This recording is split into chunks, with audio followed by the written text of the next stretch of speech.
বাড়িতে soya chilli বানালে সসের পরিমাণ কম বেশি হওয়ার জন্য ঠিকমতো সয়া চিলির টেস্ট আসে না। তো কিভাবে অনুষ্ঠান বাড়ির মতো পারফেক্ট সয়া চিলি আপনারা বাড়িতেই বানাবেন সেই রেসিপিটা আজ আপনাদের সঙ্গে আমি শেয়ার করব। নমস্কার বন্ধুরা, আপনারা কেমন আছেন? আশা করি ভালো আছেন। ঘরপুরে আপনাদের স্বাগত জানাই। তো চলুন অনুষ্ঠান বাড়ির মতো পারফেক্ট সয়া চিলি আপনাদের বানিয়ে আমি আজ দেখাবো।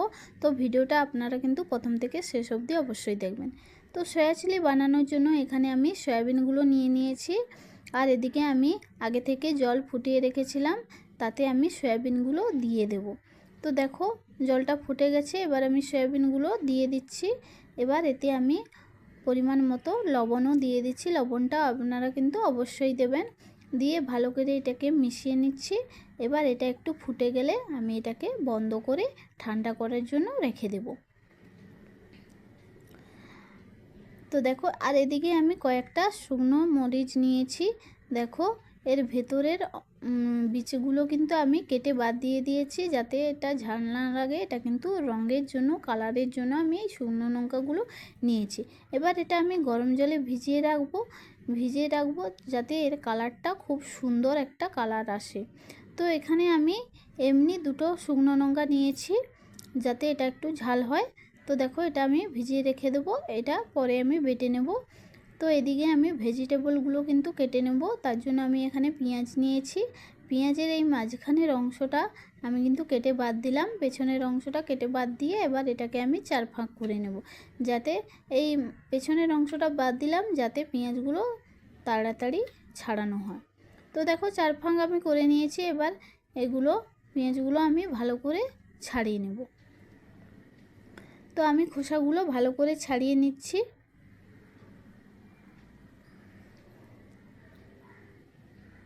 তো দেখুন আমার কিন্তু খোসাগুলো ছাড়ানো হয়ে গেছে। এবার আমি এখানে ক্যাপসিকাম কেটে নেব। তার জন্য আমি এখানে ক্যাপসিকাম নিয়েছি। ক্যাপসিকামগুলো এভাবে ক্যারচা করে আমি কেটে নিচ্ছি বা সুন্দর দেখানোর জন্য।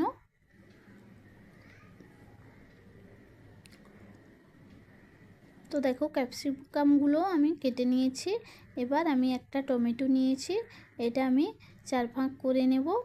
নিয়ে টমেটোর যে মাঝখানের আঁতিটা ওটা আমি কেটে বাদ দিয়ে দেবো। দিয়ে এটা আমি ভালো করে কেটে নেব। তো আপনারা চাইলে টমেটো দিতেও পারেন বা না দিতেও পারেন, কোনো অসুবিধা নেই। তো দেখো টমেটো আমার কাটা হয়ে গেছে। এবার আমি দুটো লঙ্কা কেটে নেব। কাঁচা লঙ্কা এখানে আমি দুটো নিয়েছি। আপনারা চাইলে বেশিও কাঁচা লঙ্কা দিতে পারেন, যারা ঝাল বেশি খেতে পছন্দ করেন। এবার দেখো লঙ্কাগুলো আমি খুব সুন্দর করে কেটে নিচ্ছি, ক্যারচা করে একটু কেটে নিচ্ছি। তো দেখো এখানে লঙ্কাগুলো আমার কিন্তু কাটা হয়ে গেছে।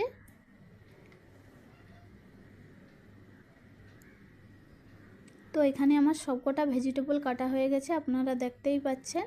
এবার এটাকে আমি রেখে দেবো। আর এদিকে যে আমি সয়াবিনটা ঠান্ডা করার জন্য রেখেছিলাম সেটা কিন্তু ঠান্ডা হয়ে গেছে। এবার এটার আমি জলটা ঝরিয়ে নেব। ভালো করে এভাবে হাতের সাহায্যে আমি সয়াবিনগুলো জলটা কিন্তু ঝরিয়ে নেব।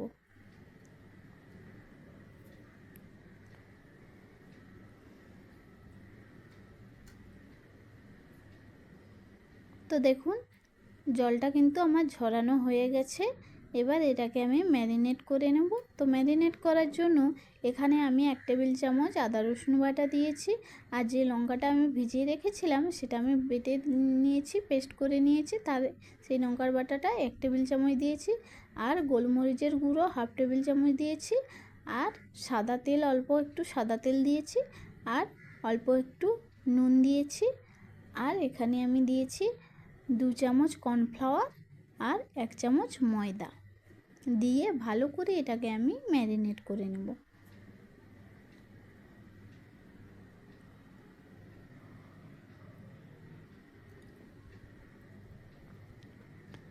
তো দেখো ম্যারিনেট কিন্তু আমার হয়ে গেছে। এবার এটাকে আমি ভেজে নেব। তো ভাজার জন্য এখানে আমি আগে থেকে তেল গরম করে রেখেছিলাম। এবার আমি সয়াবিনগুলো দিয়ে দেব।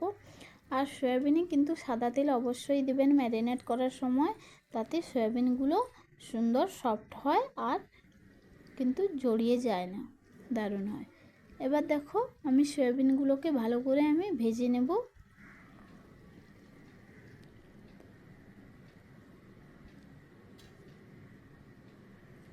তো সয়াবিনগুলো কিন্তু আমার ভাজা হয়ে গেছে। এবার এটাকে আমি তুলে নেব। তো প্রথম স্তরে সয়াবিনগুলো আমি ভেজে নিচ্ছি। এবার আমি কিন্তু দ্বিতীয় স্তরের সয়াবিনগুলো ভেজে নেব।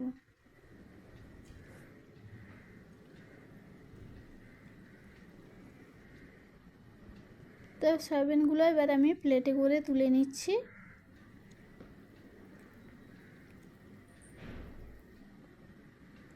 এবার দ্বিতীয় স্তরে সয়াবিনগুলো দিয়ে আমি ভেজে নেব। তো এগুলোও আমার ভাজা হয়ে গেছে, এগুলো আমি প্লেটে করে তুলে নেব। তো দেখো আপনারা কিন্তু দেখতেই পাচ্ছেন সয়াবিনগুলো কতটা সুন্দর হয়েছে, কতটা সুন্দর ভাজা হয়েছে আর কতটা সুন্দর হয়েছে দেখতেই পাচ্ছেন আপনারা।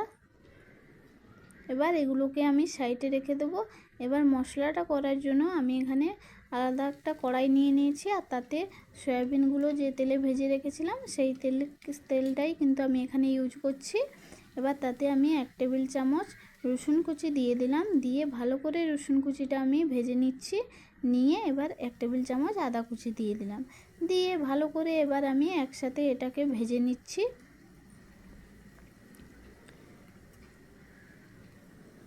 তো এটাকে ভাজা হয়ে গেলে এতে আমি 1 টেবিল চামচ লঙ্কা বাটা দিয়ে দেবো। তো আমি ম্যারিনেট করার সময় 1 চামচ দিয়েছিলাম আর এখানে 1 চামচ দিয়ে দিলাম, দিয়ে ভালো করে একসাথে এটাকে আমি মিশিয়ে নেব।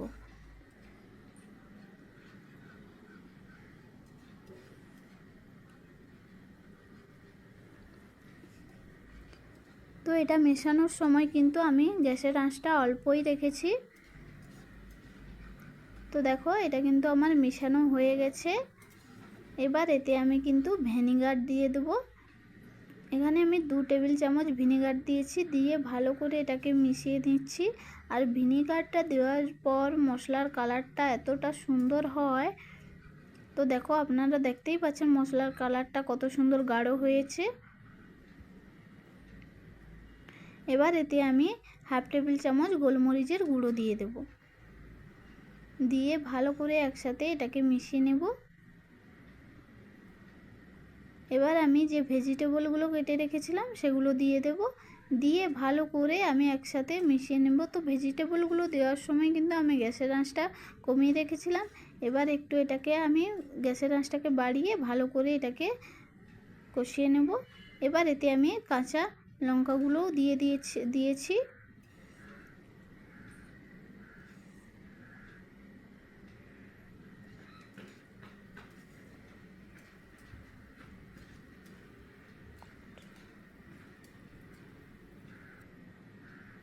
তো দেখো মশলাগুলো কিন্তু আমার ভেজিটেবলের সঙ্গে খুব ভালো করে মিশে গেছে। এবার এতে আমি সস দিয়ে দেবো। তো সসটা দেওয়ার সময় কিন্তু আমি গ্যাসের আঁচটা কমিয়ে রেখেছি। তো এখানে দেখো আমি 1/2 কাপ টমেটো সস দিয়েছি আর 1 টেবিল চামচ সয়া সস দিয়েছি, দিয়ে ভালো করে এটাকে আমি মিশিয়ে নিচ্ছি। এবার একটু আমি আঁচটা বাড়িয়ে নেব, নিয়ে ভালো করে একসাথে এগুলোকে কষিয়ে নেব।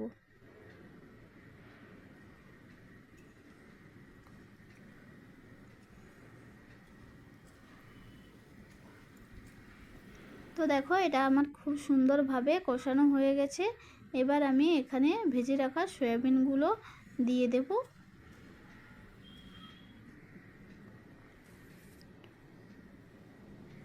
তো সয়াবিনগুলো দেওয়ার পর ভালো করে এটাকে আমি মশলার সঙ্গে মিশিয়ে নেব। তো দেখুন যারা কিন্তু ড্রাই সয়া চিলি খেতে পছন্দ করেন তারা কিন্তু আর এতে কিন্তু জল দেওয়ার দরকার নেই, এভাবেই মশলার সঙ্গে মিশিয়ে নিয়ে সার্ভ করে নিলেই হয়ে যাবে। আর যারা রুটি, পরোটা কিংবা ফ্রাইড রাইসের সঙ্গে খেতে চান তারা কিন্তু অবশ্যই জল দেবেন। জল দিয়ে একটু সয়া চিলিটাকে ভালো করে নেবেন। তো দেখো এটা কিন্তু আমার মেশানো হয়ে গেছে। এবার এতে আমি জল দিয়ে দেব।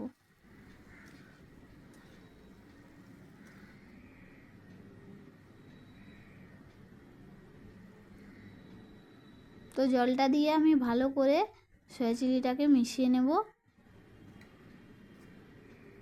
আমি এখানে কিন্তু অল্পই একটু জল দিয়েছি।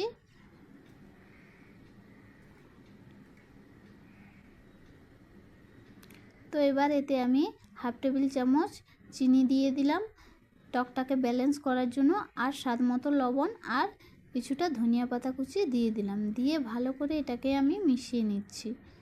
মিশিয়ে নিয়ে এটাকে 2 মিনিট আমি চাপা দিয়ে রান্না করে নেব, যাতে জলটা ভালো করে বসে যায়।